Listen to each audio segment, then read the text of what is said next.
Alors aujourd'hui j'avais envie de faire une vidéo où on discutait un peu, c'est assez rare pour le souligner, sur Instagram, les liens sont en description, allez nous suivre sur Instagram parce qu'on est vachement actifs.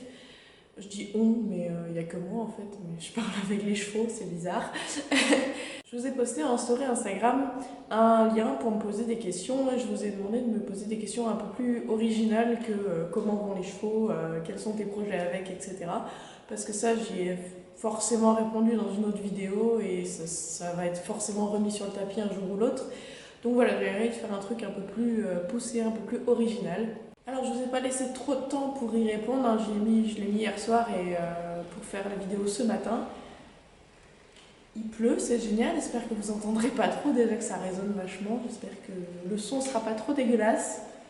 Je n'ai pas mon micro, sur cette caméra le micro ne peut pas se brancher, par contre la qualité vidéo est meilleure, donc voilà, j'essaye de faire au mieux. Alors première question, qu'est-ce que tu penses du véganisme et ton avis sur les fers sans fer?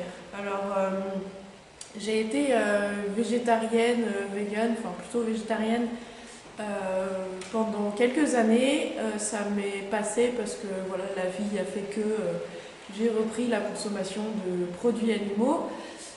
Mais j'ai pas d'avis là-dessus, en fait, moi j'ai plus l'avis que chacun fait ce qu'il veut, tout simplement. Je respecte très bien les gens qui ont ce genre de régime de vie, régime alimentaire, merci. Mais moi je ne le suis plus et pour l'instant j'ai pas la vocation à redevenir végétarienne ou végane. Donc voilà, chacun fait ce qu'il veut, je respecte tous les gens qui font ça, mais pour l'instant moi je suis dans un régime alimentaire normal. Et mon avis sur les fers sans fer, donc comme vous le savez mes chevaux sont pieds nus. C'est une question de... J'ai pas forcément besoin de ferrer en fait, mais c'est vrai que si je ne peux pas ferrer, enfin si j'ai la possibilité de ne pas ferrer, je ne ferre pas, mais si vraiment un jour un de mes chevaux avait besoin d'être ferré, évidemment que je le ferai.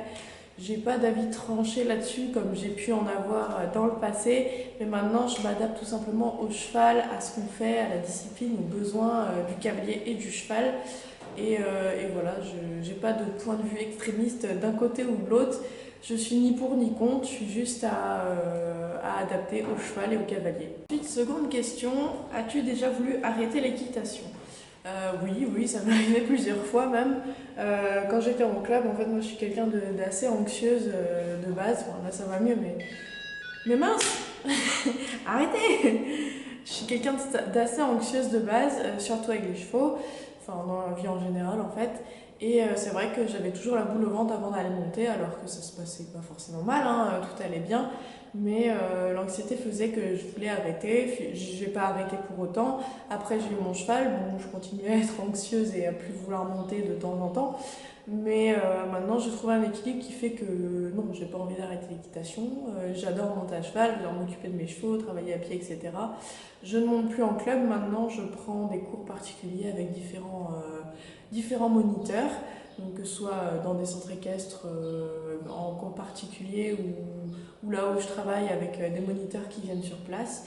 Mais oui, j'ai déjà voulu arrêter l'équitation et je me suis accrochée, ce qui fait que je n'ai pas arrêté et je suis fière de moi. Donc malgré l'anxiété que j'avais, je n'ai pas arrêté et du coup ça fait que j'en suis là aujourd'hui où je kiffe plus que tout au monde être avec les chevaux, monter, apprendre et voilà. Alors, troisième question, est-ce que c'est toi qui t'occupes du parage, du ferrage de tes chevaux? Alors, mes chevaux, comme je dis, ne sont pas ferrés. J'ai une formation en maréchalerie de base, j'ai eu deux formations en maréchalerie de base, mais je ne suis pas maréchale, hein, je ne peux pas ferrer un cheval, je ne peux pas forger un fer, etc. Mais je peux enlever, remettre un fer, voilà, la base quoi. Mais mes chevaux ne sont pas ferrés, si un jour ils le sont, qu'ils perdent un fer, bah, je peux le remettre, si j'ai besoin de les enlever, bah, je peux l'enlever. Mais voilà, mes chevaux ne sont pas ferrés, du coup ils sont parés. C'est moi qui m'occupe des pieds de mes chevaux, donc des 3 chevaux. Si vraiment j'ai besoin, je fais appel à un maréchal ou un pareur, évidemment, hein. Si je vois qu'il y a un problème, je demande conseil ou je demande une visite tout simplement de contrôle. Mais pour l'instant, ouais, généralement, c'est moi qui m'occupe du parage de mes chevaux. Et ça, j'ai eu une formation avec un pareur tout simplement qui m'a gentiment donné une formation sur le parage avec mes chevaux. Donc je pars mes chevaux, je sais faire mes chevaux, je sais leurs particularités. Et voilà, j'ai pas fait de formation spéciale, juste un partage de connaissances avec un pareur avec qui je m'entendais bien. Ensuite, quatrième question, si tu devais malheureusement vendre un de tes chevaux, ce serait qui? Alors, si je devais vendre un de mes 3 chevaux, donc j'ai Nono, Oasis et Kouroun, je pense que, je vous réponds sincèrement, il n'y a pas à s'offusquer parce que de toute façon aucun de mes chevaux ne sera vendu. Je pense que si je devais en vendre un, ce serait Kouroun parce que tout simplement Kouroun est maintenant en retraite, on ne fait rien ensemble, enfin on fait des petites balades à pied à la plage mais c'est tout. Je garderai tout simplement mes chevaux avec qui je travaille, donc Nono et Oasis, les chevaux que je monte. Et si je devais en vendre un, ce serait Kouroun. Évidemment, il ne sera pas vendu, hein. Il est à la retraite, mais il reste à la maison dans le troupeau avec mes chevaux. Mais ouais, ce serait Kouroun, tout simplement parce que je le monte plus, parce qu'il est en retraite et qu'on n'a plus à progresser ensemble, etc. Et moi, j'ai vraiment envie de progresser avec mes chevaux. Ça fait combien de temps que tu as Nono? Donc Nono, ça fait 6 ans que je l'ai. Je pensais que ça fait 4-5 ans, mais en fait j'ai regardé sur les papiers, ça fait 6 ans qu'il est à mon nom. Donc voilà, ça fait 6 ans. Et on commence tout juste à vraiment travailler. Enfin non, on travaillait beaucoup avant, mais c'était pas pareil. Là, on rentre vraiment dans le vif du sujet où je prends beaucoup de cours, où on vient souvent monter sur des vraies carrières avec des vrais obstacles, avec des vrais carrés de dressage, avec des vrais obstacles de cross. Du coup voilà, ça fait 6 ans que j'ai Nono et ça fait pas très longtemps qu'on travaille dans le vif du sujet. Évidemment, pendant les 6 années, il a été éduqué à pied, il a été réformé de course, il a fait des balades, il travaille à pied, etc. Mais ouais, ça fait pas longtemps qu'on travaille vraiment maintenant. Est-ce que tu pourras faire un Instagram contrôle ma séance? Ouais, pourquoi pas. Enfin, faut que je vois parce que je sais pas trop comment ça se déroule, si c'est faisable, donc pourquoi pas, je vais regarder ça. C'est pas forcément des vidéos que j'ai l'habitude de tourner, je les regarde sur YouTube quand il y en a, donc on verra bien, oui peut-être. C'est une idée de vidéo qui n'est pas à rejeter. Ensuite, un métier qui t'inspire et que tu voudrais faire avec les chevaux.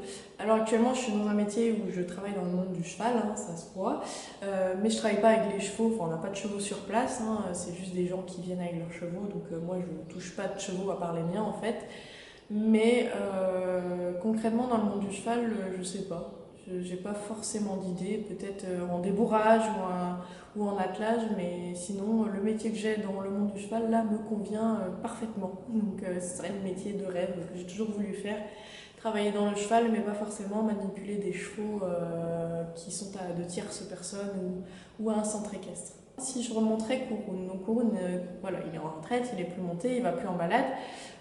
Je le monte vraiment de temps en temps. La dernière fois que j'ai dû le monter, c'était il y a 3 semaines, juste pour descendre à la plage et aller dans l'eau. Mais sinon, c'est rien du tout. Enfin, voilà, c'est une histoire de même pas 30 minutes, 1 heure, tous les mois, on va dire, qui va faire sa petite baignade à la plage. Mais il est monté accru, voilà, on filait, on licole, mais peu importe. Il est vraiment plus monté, donc oui, je le remonterai, mais c'est pas monté pour travailler, c'est vraiment monté pour aller se baigner et se balader sur la plage. Du coup, on me demande, ça fait combien de temps que je saute avec Nono? Donc concrètement, on a déjà sauté, on a déjà fait 1 ou 2 cours de saut avec des moniteurs. On a sautouillé avant cette année en fait. Avant, on n'avait pas vraiment de matériel pour sauter. J'ai un peu de matériel à la maison, mais c'est jamais pareil, c'est jamais comme quand tu es sur une vraie carrière avec de vrais obstacles, des soubassements, de vraies barres de 4 mètres de long, de gros chandeliers et un coach sur le bord de la carrière qui te dit quoi faire. Donc vraiment avec Nono, en vraie séance de saut, on a dû en faire 4-5 à tout casser en 6 ans. Donc vous voyez que c'est normal que moi, comme lui, on s'en sorte pas trop, enfin je veux dire c'est pas très académique ce qu'on fait, mais on va s'améliorer en fait. On a vraiment en 6 ans fait que vraiment 4-5 séances de saut et pas plus, donc c'est normal que sur les vidéos, moi j'accompagne pas forcément bien, j'ai pas forcément une belle position, lui il saute à plat parce qu'avant il faisait du steeplechase, donc forcément il fonce dans les barres, mais on y travaille et ça viendra, donc ça fait en gros que je saute vraiment avec Nono, ça va faire 2 mois à tout casser en vrai, avec des vraies installations, des vrais obstacles et pas un vrai coach, mais vraiment quelqu'un qui est là pour nous apprendre à sauter quoi. Donc voilà, ça fait pas très longtemps, donc c'est normal que on n'aille pas très haut, pas très loin et pas très beau. Mais ça viendra, hein. Mon objectif c'est voilà, de faire bien avec mon cheval, que ce soit en dressage, en saut ou en cross. Donc voilà, j'avais pas trop de questions, enfin j'ai trié aussi un peu les questions, mais comme je vous ai pas laissé beaucoup de temps pour répondre aux questions, il n'y en a pas beaucoup, mais tant mieux, comme ça fait des petites vidéos, j'en ferai sûrement du coup plusieurs comme ça fait plein de petites vidéos et c'est plus sympa qu'une grande vidéo d'1 heure où je ne fais que discuter et en fait c'est pas intéressant. Donc voilà, j'espère que cette vidéo vous aura plu et je vous dis à bientôt dans une prochaine vidéo. Salut!